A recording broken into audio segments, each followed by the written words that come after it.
Senhor, Tu és o nosso refúgio e a nossa força, sempre pronto a nos socorrer em tempos de aflição.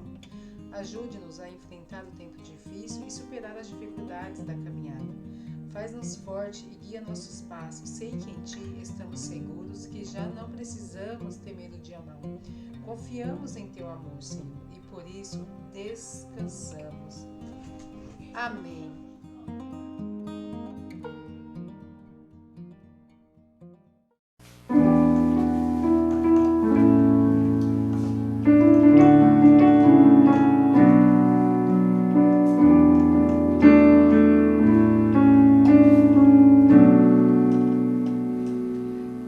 Perdoa-me, Senhor, se eu não vivi pra te servir.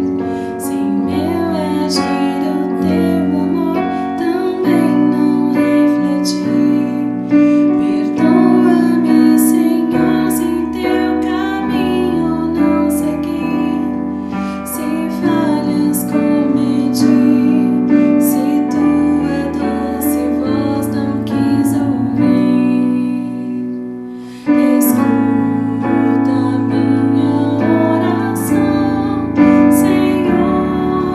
Desejo aqui viver pra teu louvor. Ensina-me a te ouvir e com amor servir, e os santos passos teus aqui seguir. Perdoa-me, Senhor, se eu de ti me afastei. Sem meu caminho escuro, tua luz não procurei. Perdoa-me, Senhor, se na aflição não te busquei. Se eu não te sondei, se teu querer pra mim não procurei. Escuta minha oração, Senhor. Desejo aqui viver pra teu louvor. Ensina-me a voltar e junto a ti estar, em tua graça sempre confiar. Perdoa-me, Senhor, se frutos eu não produzi. Se indiferente a tudo, a missão eu não cumpri. Perdoa-me, Senhor, se os campos brancos eu não vi. Se só pra mim viver, se meus talentos não desenvolvi. Escuta minha oração, Senhor. Desejo aqui viver pra teu louvor. Ensina-me a agir e meu dever cumprir, e frutos dignos dedicar a ti.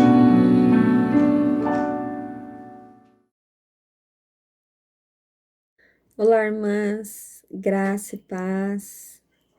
Como vocês estão? O meu desejo, o meu pedido, a minha oração é que todas estejam bem, guardadas pelo nosso Senhor Jesus Cristo. E mais uma vez estou aqui para falar sobre a revista Visão Missionária, que as irmãs sabem que eu gosto bastante dessa revista, eu acho ela muito oportuna e às vezes eu acho que ela é escrita para mim. Na verdade, ela é para nós, né? Para todas nós. Mas esse tema aqui veio muito a calhar, como dizem, né? A missão da mulher dentro e fora de casa. Eu, depois de tanto tempo em casa, voltei a trabalhar. E não é fácil, irmãs, você ter tantos compromissos e fazer todos com excelência. É muito difícil. Mas não é impossível e Deus nos capacita, né? E a revista, ela tem esse papel de nos auxiliar, né? Além da palavra de Deus, quer dizer, além da palavra de Deus, porque a palavra de Deus, ela é a nossa única fé de regra e prática, mas a revista Visão Missionária usa ali mulheres de Deus a quais pegam temas tão oportunos e nos auxiliam. E até mediante esse auxílio, irmãs, que a gente recebe da revista Visão Missionária, hoje ela vai falar sobre um tema que não é muito comum para mim, nunca parei para estudar sobre isso, né?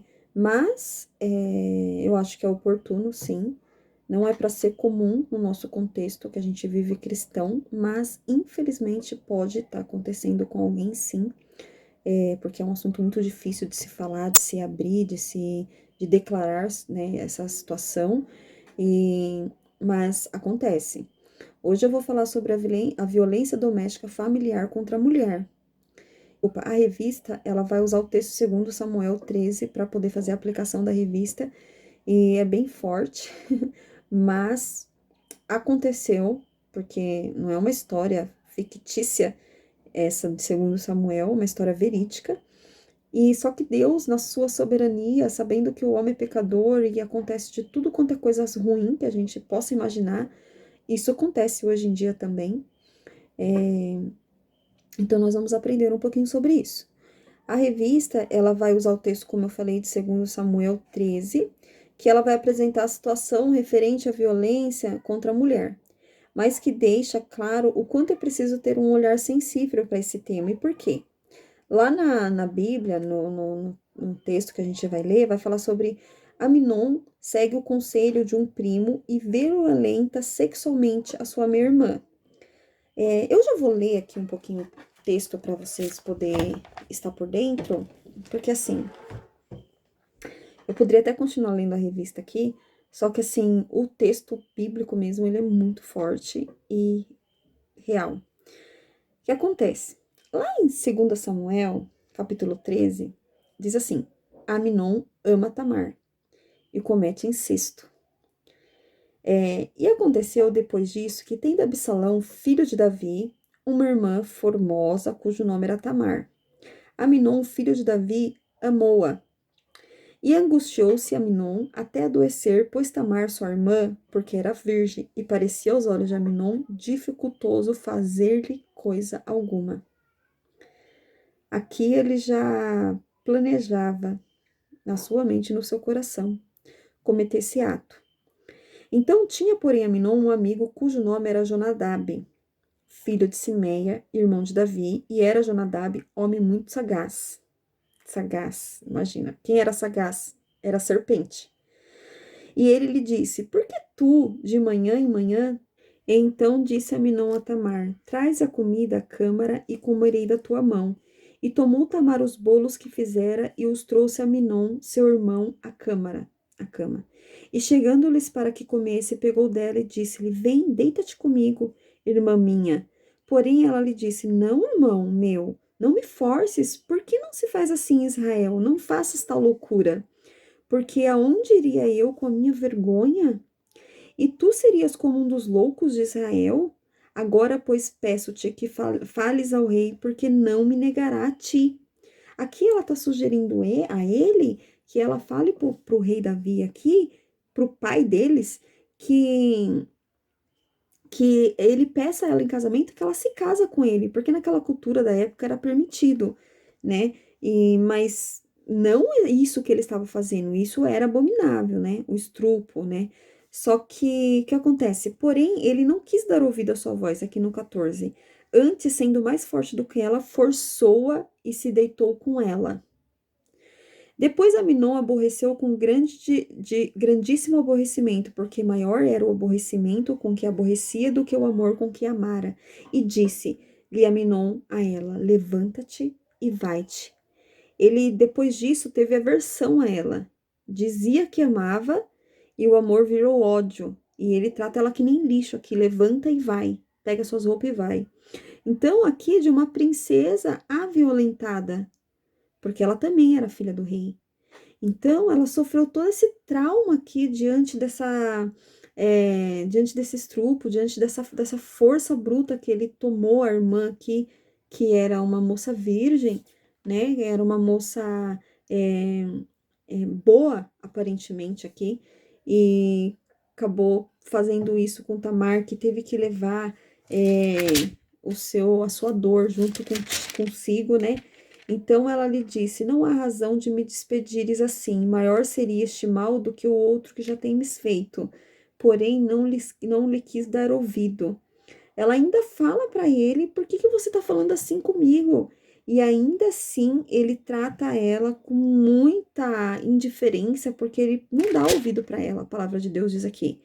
E aí ela chamou o seu moço que o servia e disse: deita esta fora e fecha a porta após ela. Mandou ela embora, falou para a pessoa aqui. E trazia-lhe uma roupa de muitas cores, porque assim se vestiam as filhas virgens dos reis com capas. E se criando e deitou fora, fechou a porta. As irmãs podem ver que é muito comum quando a gente abre os jornais, principalmente esses sensacionalistas da tarde, assim, eu não gosto de assistir, eu não assisto, mas quando em algum lugar que eu estou, alguém está assistindo, você escuta muito, é constante falando sobre esses atos contra a mulher, né? Sobre morte, sobre estupro, sobre coisas realmente abomináveis, né? Que o homem faz, sobre possessão ali em relação à mulher. E aqui fala que a revista ela fala que houve leis que foram necessárias serem criadas para que essas mulheres pudessem ser protegidas, né, de certa forma, para poder evitar tanta violência contra a mulher, né? E, gente, se é criado leis, porque realmente deve ser algo muito constante, deve ser, não é, a gente sabe, porque a gente ouve, o pouco que eu ouço, eu sei que existe, quem acompanha bastante aí sabe que existem todos os dias falando de casos de mulheres violentadas, mortas, estupradas, torturadas psicologicamente pelos seus parceiros e etc. Então, inclusive, a gente sabe até que houve, né, uma lei aqui que todo mundo conhece, a tal da Lei da Maria da Penha, que ela foi criada lá em 1983, no ano que eu nasci, inclusive, que foi um crime ocorrido no Brasil que teve relevância internacional e envolveu a Organização de Defesa dos Direitos Humanos, promovendo, então, o surgimento dessa lei da Maria da Penha, porque essa mulher, nessa violência, essa que era Maria da Penha, ela chegou a ficar paraplégica devido à violência que ela sofreu pelo seu esposo. Então, aí lançaram ali, votaram nessa lei e hoje está atuando aqui no Brasil, que surgiu a lei número 11.340/06, ela é específica para lidar com a violência doméstica contra a mulher. Então, nós sabemos que existe essa lei para poder ajudar essas mulheres que sofrem, né, de uma forma que ela possa ser protegida e essas pessoas possam ser punidas por esse ato. E então isso foi uma integração do esforço público aí, do poder público, para poder ajudar, né, prevenir pelo menos essas mulheres a não serem tão violentadas pelos seus parceiros, pelos seus maridos. E aí quando a gente pensa que de repente nós como igreja devemos acolher essas mulheres, porque infelizmente às vezes até num contexto cristão existem mulheres que são agredidas pelos seus maridos, que também são cristãos. Aqui a revista ela até sugere também, irmãs, que a igreja, a comunidade possa ajudar essas jovens que vão se casar a poder identificar homens que possivelmente possam vir a ser agressivos através de um ciúmes excessivo, através de uma questão de ter poder sobre aquele sentimento.